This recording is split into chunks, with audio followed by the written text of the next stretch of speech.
Hello students, welcome to my channel maths अड्डा।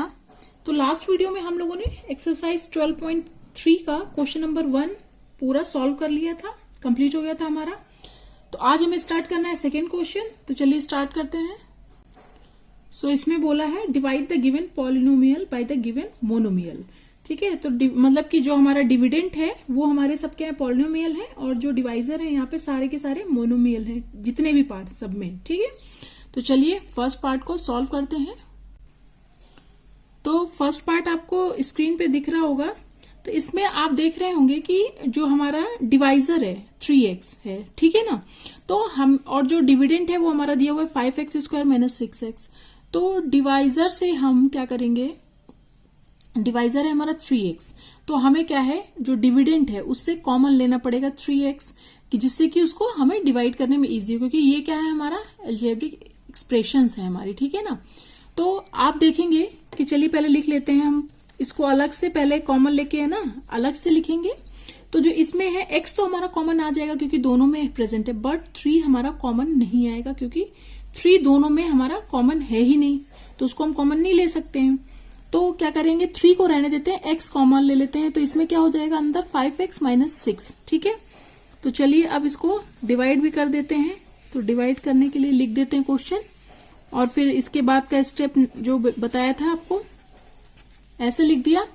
फिर अब जो हमने कॉमन लिया है उसको लिख देते हैं। ठीक है, 5x माइनस 6।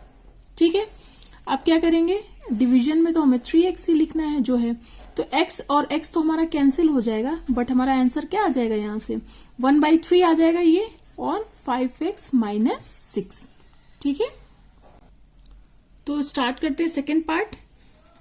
आपको पॉलिनोमियल दिख रहा होगा, जो हमारा क्या है डिविडेंट और डिवाइजर मोनोमियल दिख रहा होगा। ठीक है, तो सबसे पहले देखते हैं हम क्या कि हमारा डिवाइजर क्या है, y की पावर 4 है, y raise to the power 4।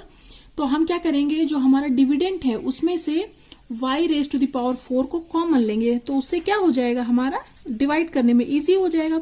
या फिर हम एक और मेथड मैंने आपको बताया था कि इंडिविजुअल डिवीजन से भी आप कर सकते हो, इंडिविजुअल पार्ट्स को डिवाइड कर करके। ठीक है ना, तो हम अभी यही मेथड यूज करते हैं।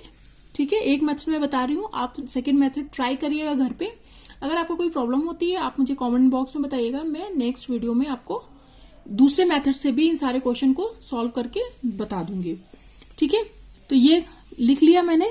ठीक है, फिर अब y की पावर 4 कॉमन ले लीजिए। तो अंदर इसमें फर्स्ट पार्ट में क्या बचेगा, 3y raise to the power 4, फिर 4y raise to the power 4, क्योंकि no sorry y raise to the power 2 बचेगा ना, y स्क्वायर बचेगा क्योंकि 4 तो पावर बाहर चली गई। ठीक है, और इसमें तो सिर्फ मतलब 5 ही बचेगा क्योंकि y raise to the power 4 common हो गया। तो आगे के ये 2 स्टेप जो सारे क्वेश्चंस में आपको लिखने हैं ये मैंने लिख दिए हैं, इसको बार बार बताने की जरूरत नहीं है। अब जो ऊपर हमने कॉमन लेके लिखा हुआ है उसको लिख लेंगे। ठीक है, तो लिख लिया, ये हो गया, और फिर नीचे भी हमारा क्या होगा, y raise to the power 4। तो अब आपको दिख रहा होगा कि ये कैंसिल हो जाएगा, y raise to the power 4। ठीक है, तो हमारा आंसर क्या आ जाएगा, जो बचा हुआ है 3y raise to the power 4, 4y square plus 5। ठीक है, तो आई होप आपको ये पार्ट भी समझ में आ गया हो अच्छे से। इन सब में भी कुछ नहीं है। ठीक है, एक बार आपको देखना है वीडियो और आपको क्वेश्चन समझ आ रहा है।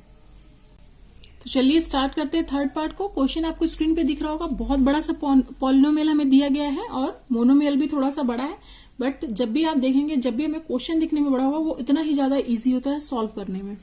ठीक है, तो चलिए पहले हम ले लेते हैं डिविडेंड को। उसमें से क्या है, क्या कॉमन लेना पड़ेगा हमें, क्योंकि जो हमारा डिवाइजर है उसमें 4 है, तो उसके लिए तो 8 हमारा है बाहर कॉमन में। ठीक है ना, तो 4 टू 8 कैंसिल हो जाएगा। फिर क्या है, x square, y square, z square. तो अब हम देख रहे हैं हमारा डिविडेंड, तो उसमें हम आपको देखें मतलब दिख रहा होगा कि x स्क्वायर, y स्क्वायर और z स्क्वायर कॉमन मिल सकता है हमें। तो चलिए कॉमन ले लेते हैं, x square, y square, z square. अब अंदर क्या बचेगा, फर्स्ट पार्ट में सिर्फ x बचेगा, y square, z square common चला गया, फिर सेकेंड वाले में y बचेगा, फिर थर्ड पार्ट में z बचेगा। तो हमारा कितना बचेगा, सिर्फ ये आ जाएगा।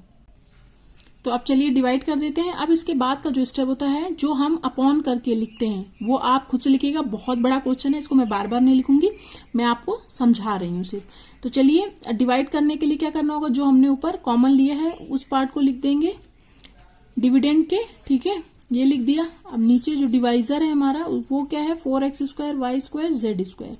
तो देखिए x² y² z² तीनों कैंसिल होगा, 4 2 जा 8। ठीक है, तो ये क्या अब अंदर आ जाएगा, हमारा आंसर क्या आ जाएगा, x प्लस 2 कॉमन में ना रहेगा, 2 कॉमन में ही रहेगा, 2x plus Y plus Z. ठीक है, तो स्टार्ट करते हैं फोर्थ पार्ट को। क्वेश्चन आपको स्क्रीन पे दिख रहा होगा। तो जो डिविडेंड है हमारा उससे हमें क्या कॉमन लेना होगा यहाँ पर। तो देखिए 2 भी लेना मतलब लेते तो अच्छा होता, बट यहाँ पे आप देखेंगे 2 कॉमन मिल नहीं सकता है क्योंकि 2 है ही नहीं सब में, सारे पार्ट्स में। तो x को कॉमन ले लेते हैं, x हमारा कॉमन आ जाएगा। तो यहाँ पे x² बचेगा, यहाँ पे 2x प्लस 3 ये हो जाएगा। तो ये जो रिपीटेड पार्ट हम लोग को हर बार लिखना होता है, लिख दिया है मैंने। अब जो कॉमन लिया था हमने ऊपर, ठीक है ना, डिविडेंड का, वो लिख दे रहे हैं। फिर अपॉन में 2x, तो यहाँ पर x तो हमारा कैंसिल हो गया, बट 2 कैंसिल नहीं हुआ, तो वो क्या आ जाएगा, 1/2 लिख देंगे उसको हम, और ब्रैकेट में x² प्लस 2x प्लस 3। ये हो गया हमारा फाइनल आंसर। तो स्टार्ट करते हैं फिफ्थ पार्ट। क्वेश्चन आपको स्क्रीन पे दिख रहा होगा। तो सबसे पहले हम डिवाइजर की तरफ नजर डालेंगे कि उससे हमें मतलब डिविडेंड में से हमें क्या क्या कॉमन लेना है।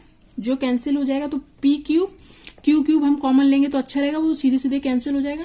तो यस हम देखेंगे दोनों में से हम कॉमन ले भी सकते हैं, उसमें इतना है, ठीक है ना, डिविडेंड में। तो चलिए इसे कॉमन ले लेते हैं, p³ और q³। तो पहले वाले पार्ट में बचेगा क्यूब बच जाएगा, और सेकेंड वाले में बचेगा, सॉरी ये मैंने यहाँ पे गलत लिख दिया है, ये p है ना, तो इसमें बचेगा p³ q³ माइनस p³ बचेगा अंदर। तो ये स्टेप मैंने लिख दिया है ऑलरेडी, ठीक है। अब जो कॉमन लेके हमारे पास आया था उसको हम लिख देते हैं, और नीचे डिवाइजर तो लिखना ही है। फिर ये देखते हैं कि ये दोनों चीजें कैंसिल हो जाएंगी, तो हमारा आंसर क्या आ जाएगा, q³ माइनस p³। ये हो गया हमारा फाइनल आंसर। तो सेकेंड क्वेश्चन हमारा यहीं पर कंप्लीट होता है। स्टार्ट करते हैं थर्ड क्वेश्चन। थर्ड क्वेश्चन में बोला है work out the following divisions. यहाँ भी हमें डिविजन्स ही करने हैं जो भी दिए हुए। तो फर्स्ट पार्ट आपको स्क्रीन पे दिख रहा होगा। तो इसमें भी वही है, सबसे पहले हम नजर डालेंगे कि डिवाइजर क्या है हमारा। तो उसमें क्या है, 5 है, तो ऊपर 5 कॉमन ले लेंगे तो हमारे लिए क्या हो जाएगा, क्वेश्चन इजी हो जाएगा। तो डिविडेंड में से हम क्या कर रहे हैं, 5 कॉमन ले लेंगे, तो अंदर बचेगा 2x माइनस 5। ठीक है, अब वही अपना स्टेप लिख देंगे, डिवाइड करना है कैसे कैसे, ठीक है। तो ऊपर आ जाएगा 10x माइनस 25 अपॉन 5। फिर हम क्या करेंगे, जो ऊपर कॉमन लेके लिखा है उस पार्ट को यहाँ पे लिख देंगे, डिविडेंड के उस पार्ट को, ठीक है ना। फिर नीचे आ गया 5 कैंसिल हो गया, तो क्या बचा हमारा आंसर, 2x माइनस 5। स्टार्ट करते हैं सेकेंड पार्ट थर्ड क्वेश्चन के। तो इसमें अगर हम डिवाइजर को देखें तो क्या हम कॉमन ले सकते हैं, तो क्या है, तो अभी तो कुछ हमें समझ में नहीं आ रहा है। तो क्या करते हैं, पहले लिखते हैं। जैसे जैसे आप प्रैक्टिस करोगे ना, आपको देखते ही समझ में आएगा। जैसे मुझे देखते ही समझ में आ गया हमें क्या करना है, बट मैं आपको आपकी तरह समझाने की कोशिश कर रही हूँ, ठीक है। इसलिए आप प्रैक्टिस बहुत ज्यादा करिएगा इन क्वेश्चन की, आपको देख के समझ में आने लगेगा कि इस क्वेश्चन में हमें करना क्या है। तो यहां से अगर हम 5 को कॉमन ले लेना तो हमें मतलब अपने आप ही ये जो डिवाइजर है वो मिल जाएगा। 5 कॉमन लिया तो अंदर क्या बचा, 2x माइनस 5 25। तो देखेंगे आप 2x माइनस 5 मिल गया, जो कि इजिली क्या हो जाएगा, कैंसिल हो जाएगा जब हम डिवीजन को करेंगे, ठीक है। तो चलिए इसको लिख लेते हैं, डिवाइड करना है हमें 2x माइनस 5 से। अब जो कॉमन लिया है ऊपर लिख लेंगे, और नीचे 2x माइनस 5 जो कि हो जाएगा कैंसिल, ठीक है। तो आंसर क्या आ जाएगा हमारा, 5 आ जाएगा। चलिए स्टार्ट करते हैं थर्ड पार्ट को। तो इसमें भी जब हम ऑटोमेटिक करेंगे तो समझ में आ जाएगा कि हमें करना क्या है। बस एक बार आप नजर डाला करिए डिविडेंड की तरफ और एक बार डिवाइजर की तरफ, तो ऑलरेडी आपको समझ में आ जाएगा, ठीक है। तो अब हम यहाँ पर क्या करेंगे, दिख रहा है 10y ब्रैकेट में 6y प्लस 21 दिया हुआ है। तो और डिवाइजर में 5 है, तो हम क्या करते हैं, इसको इरिड्यूसिबल फैक्टर के फॉर्म में लिख लेते हैं। लिख लेंगे तो हमारे लिए अच्छा हो। तो 2 मल्टीप्लाइड 5 10 होता है, ठीक है, मल्टीप्लाइड बाई y। फिर इसमें हम कॉमन ले लेंगे, क्या कॉमन लेंगे, 3 कॉमन ले लेते हैं, क्योंकि वो आ जाएगा कॉमन हमारे पास। 3 2 जा 6 अंदर 2y बचेगा, और 3 7 21। तो अब आपको दिख रहा होगा कि जो आपको डिवाइजर में जो है हमें कैंसिल करने के लिए सब कुछ मिल गया है, ठीक है। तो इसलिए कहते हैं practice makes a man perfect. आप प्रैक्टिस करिए, जितनी ज्यादा प्रैक्टिस करेंगे उतना इजिली आपको समझ में आने लगेगा कि देखते ही आपको समझ में आएगा कि क्या करना है आपको इस क्वेश्चन में। ठीक है, तो यहाँ पे ये लिख दिया, फिर ये लिख देते हैं ऊपर जो हमारा इरिड्यूसिबल फॉर्म है इसका 2 मल्टीप्लाइड बाई 5 मल्टीप्लाइड बाई 3 को आगे लिख लेंगे क्योंकि वो नंबर है, फिर वेरिएबल को बाद में लिख देंगे 2y प्लस 7 और डिवीजन में क्या हो जाएगा 5 2y प्लस 7। 2y प्लस 7 ये कट गया, 5 ये कैंसिल हो गया, तो हमारा आंसर क्या आ जाएगा, इनको मल्टीप्लाई करके हम लिख देते हैं 3 2 6y। ओके, चलिए स्टार्ट करते हैं फोर्थ पार्ट। स्क्रीन पे आपको दिख रहा होगा क्वेश्चन, एक नजर आप दोनों तरफ डालेंगे, डिविडेंड और डिवाइजर दोनों की तरफ। ठीक है, तो अगर हम इसमें से 3 कॉमन ले लें तो हमें ये कैंसिल करने वाला मिल जाएगा, और 27 तो 9 से कैंसिल हो जाएगा, एक्स वाई भी कैंसिल हो जाएगा। ठीक है, तो 9x स्क्वायर वाई स्क्वायर और 3 को हम कॉमन ले लेते हैं तो अंदर बचेगा 3 8 24। ठीक है, एक काम आप और कर सकते हैं, जितने भी क्वेश्चन अभी तक मैंने कराया सेकंड और थर्ड के, सबको आप क्या कर सकते हैं, पहले इरिड्यूसिबल फैक्टर्स के फॉर्म में लिख लें, तो वो क्या है आपका एक स्टेप बन जाएगा अपने स्कूल में करने के लिए। समझाने के लिए मैं समझा रही हूँ आपको। इरिड्यूसिबल मतलब कि जो मैं क्या डायरेक्ट कैंसिल कर रही हूँ कुछ चीजें ना, डिजिट्स को, जिनको नंबर्स को, उनको आप थोड़ा सा रिड्यूस करके लिख दीजिएगा कि उसके बाद वो फर्दर रिड्यूस ना हो पाए। ठीक है, ये आप कर लीजिएगा। अब क्या करते हैं, हम डिवाइड कर देंगे, तो ये मैंने लिख दिया है। अब क्या करते हैं, जो हमने ऊपर कॉमन लिया है उसको लिख देंगे 9 multiplied by 3 multiplied by x, 2 bar x है 2 बार वाई है, लिख देते हैं क्योंकि नीचे क्या है हमारा एक्स वाई ही है, एक्स स्क्वायर वाई स्क्वायर तो नहीं है, और z माइनस 8। ठीक है, अब नीचे क्या लिख देंगे 27x वाई z माइनस 8, तो z माइनस 8 z माइनस 8 यहां से कैंसिल हो जाएगा, एक्स वाई कैंसिल हो जाएगा, और ये 9 3 27 और 3 इससे कैंसिल, मतलब 9 3 27 ऊपर भी 27 नीचे भी, तो ये हो जाएगा कैंसिल। तो क्या बचेगा हमारा, सिर्फ x एक और एक y, x y हो गया हमारा फाइनल आंसर। चलिए स्टार्ट करते हैं फिफ्थ पार्ट को।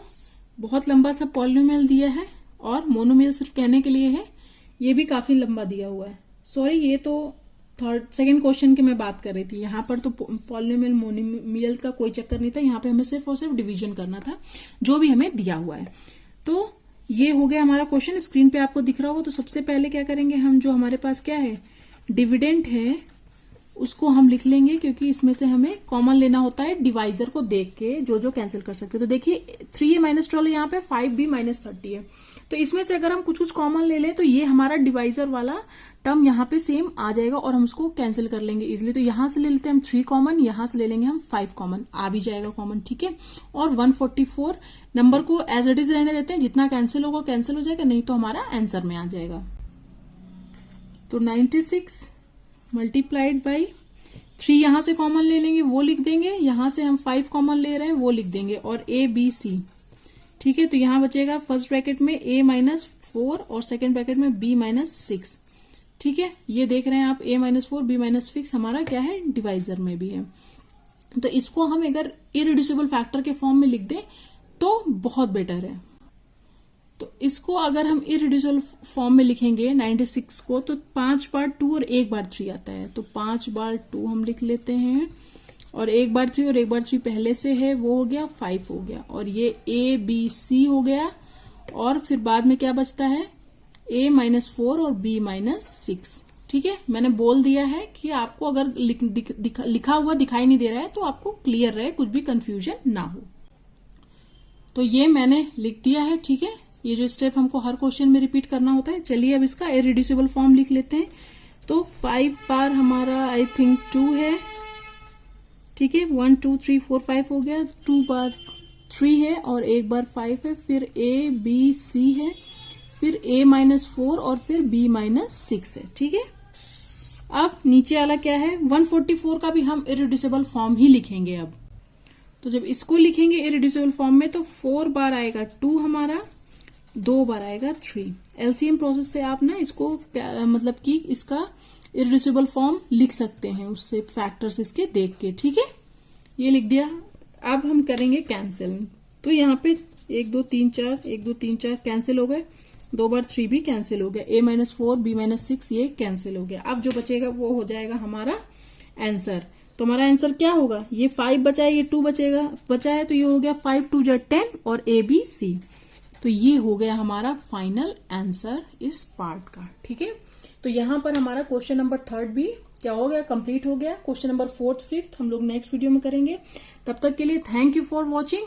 और अगर आपको मेरी वीडियोस देख के थोड़ी सी भी मैथ समझ आ रही है तो प्लीज कंजूसी मत करिए लाइक करने में, वीडियो जरूर लाइक करिए, चैनल को सब्सक्राइब करिए और बेल आइकन को प्रेस करके रखिए जिससे कि अपकमिंग वीडियोस की अपडेट आपको मिलती रहे। और प्लीज ये रिक्वेस्ट मेरी आज भी रहेगी कि अपने क्लासमेट के साथ जरूर शेयर करिए वीडियोस।